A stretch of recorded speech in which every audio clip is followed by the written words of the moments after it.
Salut à tous, j'espère que vous allez bien. Dans cette petite vidéo, on va faire l'aménagement d'un terrarium pour des crotales. Terrarium pour crotales et peut-être petit tour de la pièce rapido.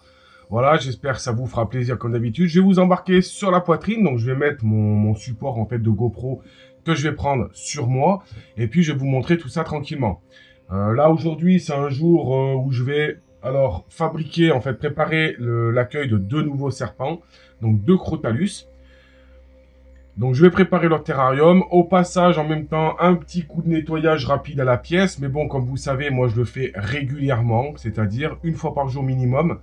Vous êtes nombreux à me demander les produits que j'utilisais. Alors, je vais vous faire une petite parenthèse. Tout ce qui est matériel, c'est-à-dire matériel, accessoires, pinces, bouteilles, bacs d'eau, je nettoie donc principalement avec ce genre de produit. Donc c'est tout simplement du multisurface. Je nettoie ma partie de lavabo avec ça.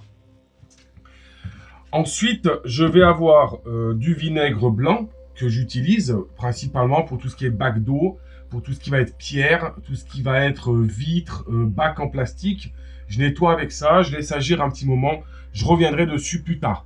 Ensuite, tout ce qui est sol et surface, j'utilise ces deux produits. Donc, comme vous le savez, je suis dans le tatouage. Ma pièce d'élevage, pour ceux qui connaissent, vous pouvez le dire en commentaire, hein, elle est limite aussi propre que mon salon de tatou. Bon, j'exagère, puisque forcément, là, il y a des bactéries, vu qu'il y a des animaux. Mais ce que je veux dire, c'est que mes surfaces sont désinfectées avec les mêmes produits que j'utilise dans mon shop. Donc, tout ça pour dire que voilà, une pièce d'élevage, on se doit d'avoir des produits, on se doit de nettoyer régulièrement, que ce soit les terrariums ou autres.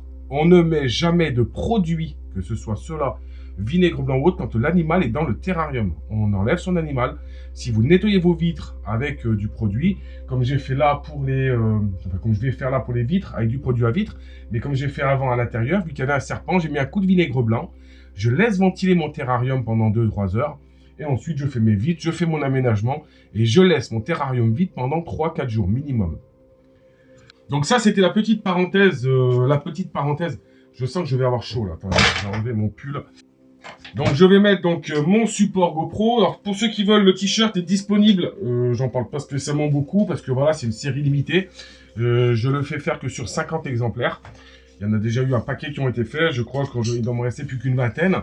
Donc n'hésitez pas à m'écrire à l'adresse mail. Je vous embarque avec moi. C'est parti. On me demande souvent quel type de terrarium je préconise. Alors, le terrarium, je pense que c'est surtout par rapport à ce que vous allez en fait tout simplement préférer, c'est-à-dire esthétiquement et au niveau du côté pratique. Et du côté pratique, faut pas se dire tiens je vais mettre du bois parce que ça garde de la chaleur ou autre, on s'en fout.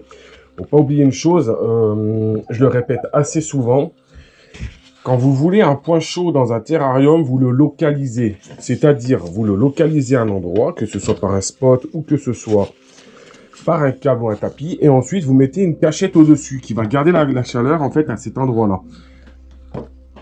Ça, c'est quand même assez important. Tout simplement parce que le but... Alors, moi, ma pièce, elle est thermorégulée. Donc, il fait une température dans ma pièce d'élevage. J'ai certains terrariums qui ne sont pas chauffés. Mais ça, voilà, ça fait des années que je fais comme ça, ce qu'on appelle la thermorégulation, où voilà, chacun met un peu les noms qu'il a envie, il y a plein de noms qui existent. Je vais pas revenir dessus, il y a des personnes qui l'expliquent en vidéo déjà. Thermoconformiste, je sais plus comment on appelle ça, enfin bon, moi c'est un peu des noms savants qui m'intéressent pas, le procédé reste le même. Moi j'ai mon collègue, il a fait ça pendant 30 ans, donc quand on me dit qu'en France il n'y en a pas, c'est faux. En France, il y a énormément de personnes qui procèdent de cette manière-là. C'est juste que c'est des personnes qui ne le disent pas, qui n'en parlent pas en vidéo. Donc, on va aménager ce terrarium-ci. Celui-ci d'en dessous, je le ferai dans une prochaine vidéo. On va faire déjà celui-là. Tout simplement parce que j'ai pas le temps de faire les deux aujourd'hui. Donc, celui-ci, il y aura un Crotalus à l'intérieur. Donc, on va pas s'embêter. Je vais faire une légère partie de tourbe mélangée avec un peu de tout. Et une partie vachement sec. Parce que j'ai remarqué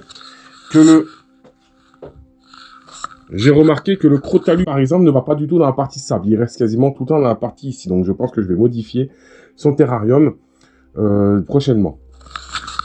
Vous aurez prochainement une vidéo sur celui-ci, hein, dans quelques temps. Voilà, donc c'est un serpent qui vit à des températures pas spécialement élevées. Donc, je vais descendre en bas et en dessus, je vais en passer un autre. J'essaie de taper.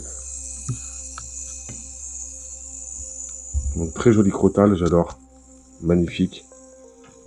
Donc vous aurez une vidéo prochainement dessus. Bon, là vous voyez, comme c'est vachement sensible, je pense qu'il a détecté à travers déjà la GoPro. Allez, on n'est pas là pour lui, on est là pour ça. Donc, dans ce terrarium, je vais passer avec du chanvre. Alors me direz-vous, ah, du chanvre, ça fait longtemps que j'en ai pas vu dans les terrariums de Max. Non, parce que je ne m'en servais pas du tout, en fait, pour les, on va dire, entre guillemets, serpents classiques. Parce que, globalement, il balançait de la flotte dessus, et ça moisit. Donc, je n'aimais pas trop. Par contre, pour les crotales, je trouve que c'est un bon substrat. Je vais le mélanger un peu à des endroits de la tour. Donc, je vais faire d'abord un premier lit de chanvre, de partout, assez fin. Parce que ceux qui vont venir là, ils vivent dans le sec, un peu plus. Donc, je vais essayer de jouer un petit peu sur... Voilà, je vais mettre un endroit où il y en a beaucoup. Voilà. Donc le miscanthus, mon fameux miscanthus que j'adore, je vais mélanger le chanvre au miscanthus. Voilà, c'est du mélange de compète. Alors pourquoi je mélange? Tout simplement parce que le miscanthus, lui, c'est juste une pure tuerie. Et il est vraiment... Donc je vais vraiment faire un tapis, donc vraiment un endroit, je laisse vraiment que du chanvre.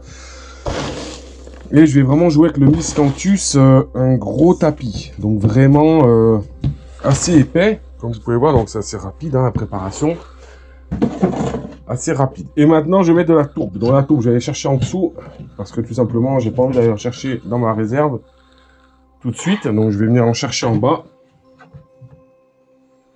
Et là, je vais venir mélanger de la tourbe de ce côté-là.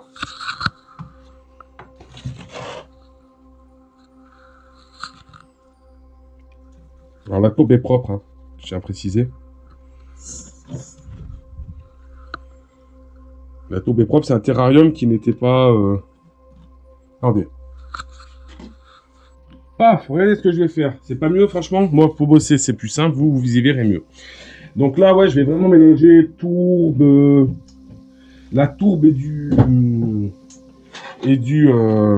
Ah, mince. Et du chanvre. Pour avoir un mélange un peu naturel de terre. Comme on pourrait trouver dehors. Tout simplement. Dans la nature. Alors, chaque fois que je fais un terrarium, je bousille ma pièce. C'est une horreur.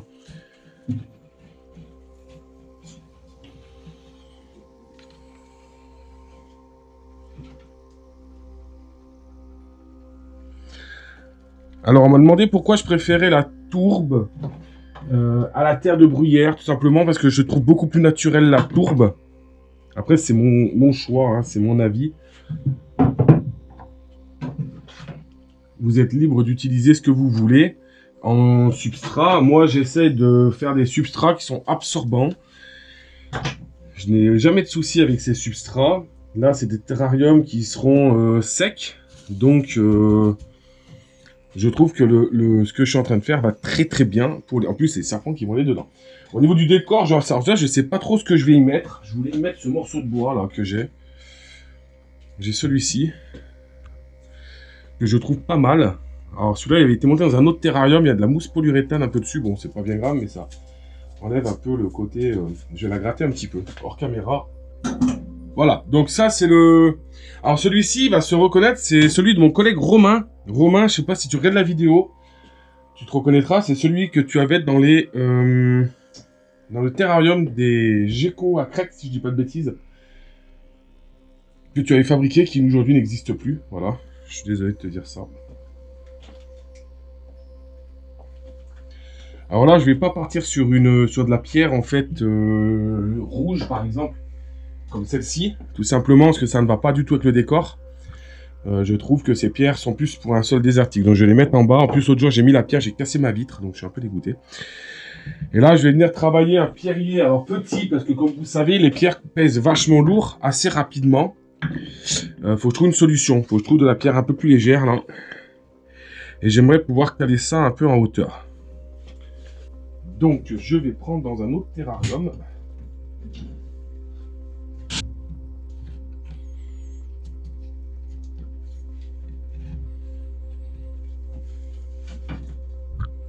Voilà, tout simplement, je vais rester comme ça, je vais pas m'embêter plus. Le bac d'eau, je vais pas le remplir tout de suite, mais il va venir là. Non, plutôt du côté tourbe. Donc côté tourbe, en plus c'est côté froid, donc je suis... Voilà. Côté tourbe, toujours au bord pour l'attraper sans se faire mordre et en sécurité. Je garde quand même un aspect de visuel pour pouvoir voir mon serpent quand même dans le terrarium. Pour pouvoir voir mon serpent dans le terrarium si j'ai besoin ou autre. On sait jamais, je sais pas dans quel sens le mettre, celui-ci. J'aurais bien fait un système, mais bon, le terrarium n'est pas bien haut, donc je vais rester, je pense, comme ça. Ça lui fait une plateforme, une cachette. Voilà. Il y a des zones un peu plus chaudes que d'autres.